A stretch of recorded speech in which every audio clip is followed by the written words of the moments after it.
tërheqim edhe një herë vëmendjen ndaj gjithë sistemit shëndetësor për të qenë në gatishmëri dhe për të organizuar punën me të gjithë stafin mjekësor gjatë muajit gusht. Në këtë kontekst, kërkohet nga gjithë stafi mjekësor, pra nga gjithë punonjësit e shëndetësisë, që të shtohet kujdesi parandalues. Pak ditë pas apelit të ministrit të shëndetësisë, duket se fjalët i ka marrë era. Virozat kanë shpërthyer tek fëmijët e vegjël, por në urgjencën e pediatrisë shërben vetëm një mjek dhe mungon gjithçka, që nga barnat, shiringat dhe deri te flutrat e agëve.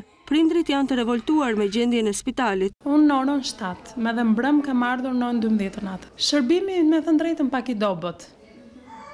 Të gjitha gjërat duhet i blesh vetë, edhe pritja me orë shumë të mëdhaja, që fëmia mund të jetë diçka urgjente që nuk pret puna, ai thot, çon në lagje, thot, që po të pëlqevi, po s'të pëlqevi.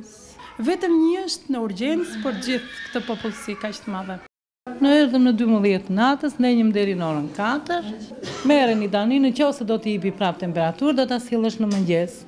E prum sot në mëngjes, u drejtova te ai dhe më tha zonjë, unë nuk të vizitoj, tha shko sa te tjetri. Po ka njerëz se zotri po vdes fëmia, thash. Nuk dua të di, tha shkonin lagje. Kjo urgjencë po pret gati 300 fëmijë në 24 orë.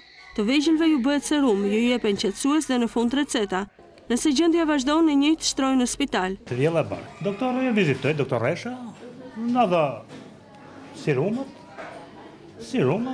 në dha recetë me morilashet, viroz e stinës. E pata para 3 ditë, që pata i ditë më përpara prapë, me herë bën 3 herë që e bi këtu. Virozat të stinës, në fakt kemi qenë me pushime dhe atje na ndodhi. Për shkak të temperaturave të larta, numri i fëmijëve të prekur nga virozat është në rritje. Virozat ose gripi stomakut është i shoqëruar me temperaturë, diare dhe të vjella.